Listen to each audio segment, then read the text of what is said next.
नमस्कार दोस्तों, आज हम राजस्थान की अंतः प्रवाह की नदियों में काकनी, काकने या मसूरती नदी, सिसारमा व गुजरा नदी, कुकुंद नदी और द्रव्यवती नदी।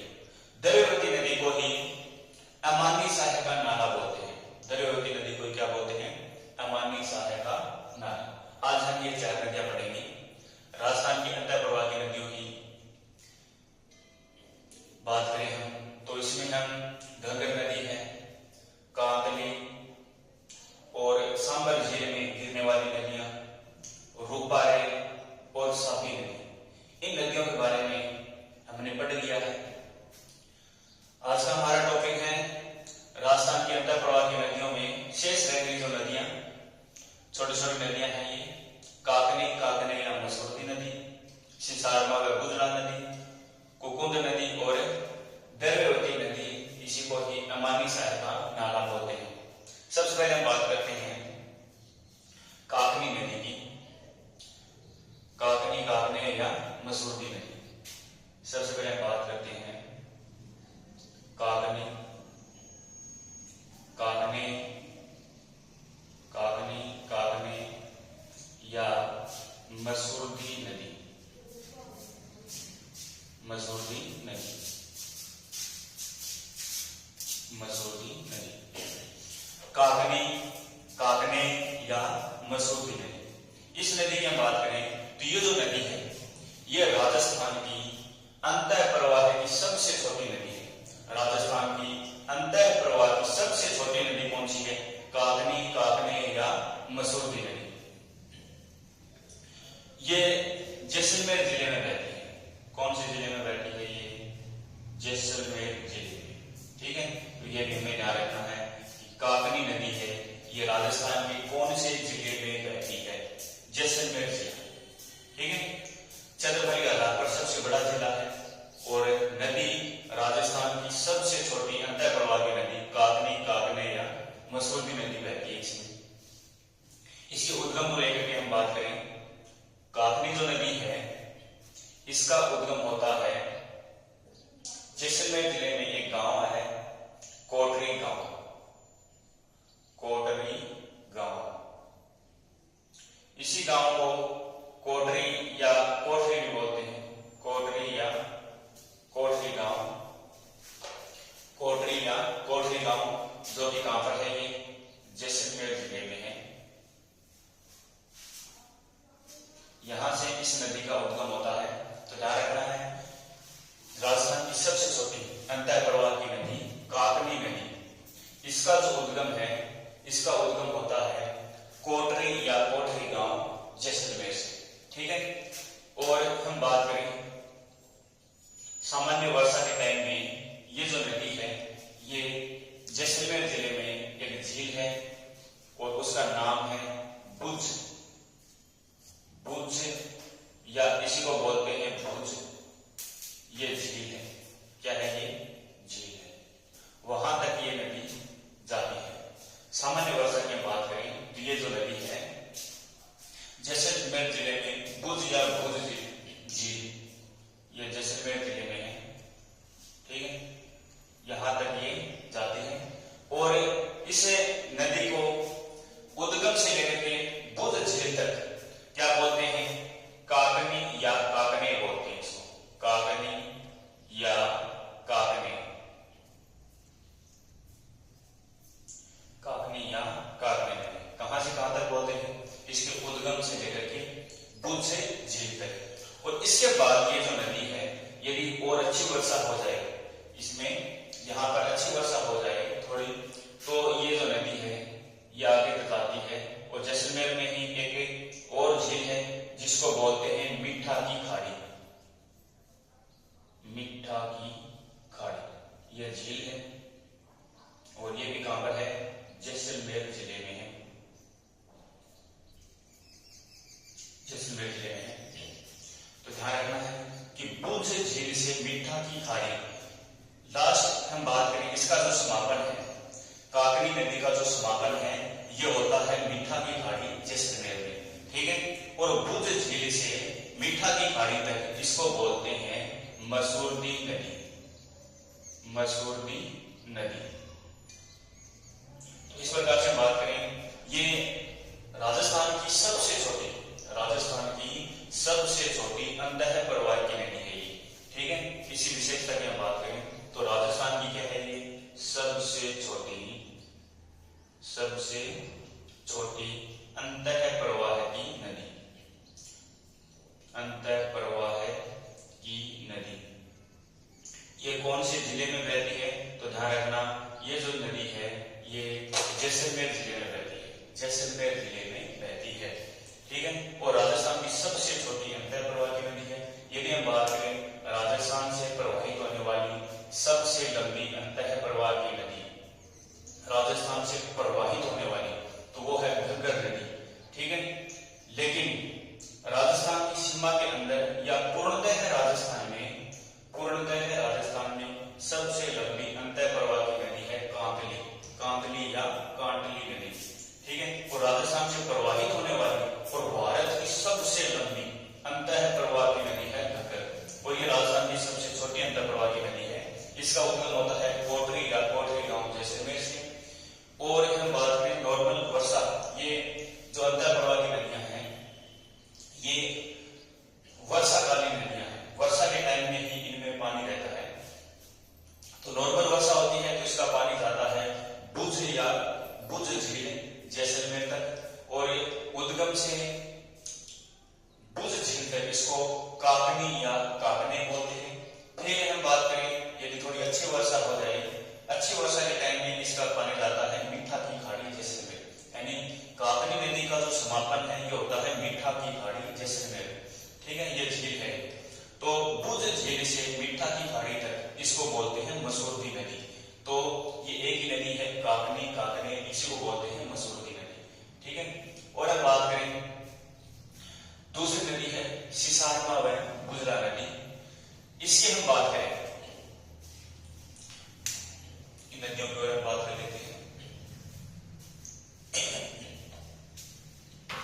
तो दूसरी नदी हम बात करें सिसारमा व गुजरा नदी। ये जो नदी है ये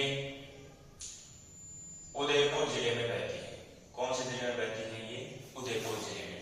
सिसारमा व गुजरा नदी है ये उदयपुर जिले में बहती है। इनका एग्जामिनेशन क्या आता है कि ये जो नदियां हैं ये एक झील तक अपना पानी लेकर जाती है। ठीक है, यही इंपॉर्टेंट प्रश्न बनता है कि सिसारमा व गुजरा नदियों का पानी कौन सी झील में जाता है? तो ये सबसे पहले ध्यान रखना है कि ये उदयपुर जिले में बहती है, और इनका जो पानी है ये जाता है पिछोला झील तक। पिछोला झील ये सबसे इंपॉर्टेंट है, पिछोला झील तक। यही एग्जाम में प्रश्न आता है कि पिछोला झील को जल की आपूर्ति किन नदियों के द्वारा होती है? तो ध्यान रखना है कौन सी नदियां हैं? सिसारमा व गुजरा नदी। ठीक है, यही इंपॉर्टेंट प्रश्न है कि सिसारमा व गुजरा नदी है ये उदयपुर जिले में बहती है, और कौन सी झील तक ये अपना पानी लेकर जाती है? तो ध्यान रखना है पिछोला झील। और ये जो पिछोला झील है ये उदयपुर जिले में है। ये भी ध्यान रखना कि पिछोला झील कौन से जिले में है? उदयपुर जिले में है। मीठे पानी की झील है ये। कैसी झील है? मीठे पानी की। और ध्यान रखना वही भुज झील और जो मीठा की खाड़ी है ये खारे पानी की झील है। एक नदी है कुकुंद नदी। इस कुकुंद नदी की हम बात करें तो ये जो नदी है ये मुख्य रूप से भरतपुर जिले में बहती है। ठीक है, कौन से जिले में बहती है? ये भरतपुर जिले में। तो ये भी हमें ध्यान रखना है कि कुकुंद नदी है ये भरतपुर जिले में बहती है। विशेषता क्या है? इसका एग्जामिनेशन क्या बनता है कि ये जो नदी है ये एक अभयारण्य में बहती है, और उसका नाम है बंद बारेठा अभयारण्य। इंपॉर्टेंट है, बंद बारेठा अभयारण्य। कहां पर है ये बंद बारेठा अभयारण्य? ये भरतपुर जिले में है। ठीक है, तो कुकुंद नदी जो है इसका इंपॉर्टेंट प्रश्न क्या बनता है कि कुकुंद नदी राजस्थान के भरतपुर जिले में बहती है, और ये बंद बारेठा अभयारण्य में बहती है। तो बंद बारेठा अभयारण्य कहां पर है? भरतपुर में है। तो ये एग्जाम में बहुत ही मोस्ट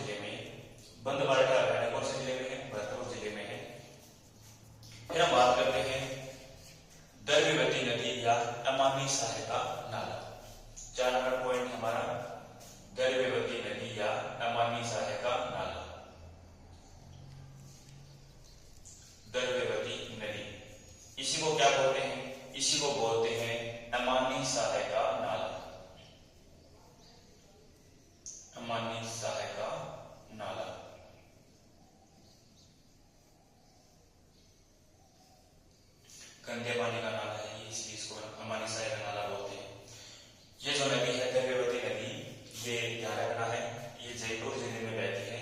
कौन से जिले में बहती है? ये जयपुर जिले में।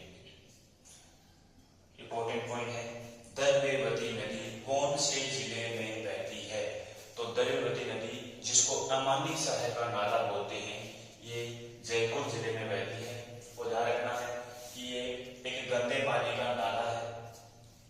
और ध्यान रखना, इसको सुधार करने के लिए, इसको साफ करने के लिए एक राज्य सरकार द्वारा एक योजना चलाई गई। ये इंपॉर्टेंट है कि द्रव्यवती नदी है या अमानी सहाय का जो नाला है, इसकी गंदगी को साफ करने के लिए राज्य सरकार द्वारा एक योजना चलाई गई है। और उस योजना का नाम क्या है? उस योजना का नाम है Dravyavati river front. Dravyavati river front. तो ये ध्यान रखना है, ये योजना राज्य सरकार द्वारा कब चलाई गई? 2016। ठीक है, तो ध्यान रखना है कि द्रव्यवती नदी को साफ करने के लिए राज्य सरकार द्वारा कौन सी योजना चलाई गई? द्रव्यवती नदी के पानी को साफ करने के लिए राज्य सरकार द्वारा कौन सी योजना चलाई गई? तो ध्यान रखना है Dravyavati river front. Dravyavati river front है, ये कब चलाई गई योजना?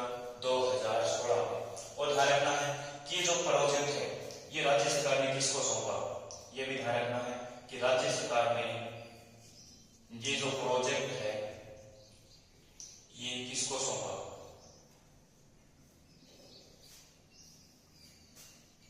तो ये भी हमें ध्यान रखना है।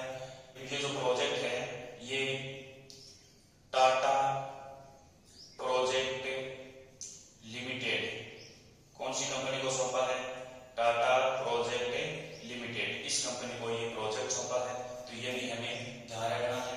तो द्रव्यवती नदी, जिसको अमानी सहाय का नाला बोलते हैं, ठीक है, ये एक गंदे पानी का नाला है। और इसको साफ बनाने के लिए, यानी इसके पानी, द्रव्यवती नदी है, जिसके पानी को साफ करने के लिए, इसको सुधार करने के लिए राज्य सरकार ने द्रव्यवती रिवर फ्रंट योजना चलाई। ठीक है, कब चलाई? 2016 में। और ये कार्य किसको सौंपा? तो ये कार्य सौंपा टाटा प्रोजेक्ट लिमिटेड को। किसको सौंपा? ये टाटा प्रोजेक्ट लिमिटेड को। और ये जो द्रव्यवती नदी है, ये जयपुर जिले में बहती है।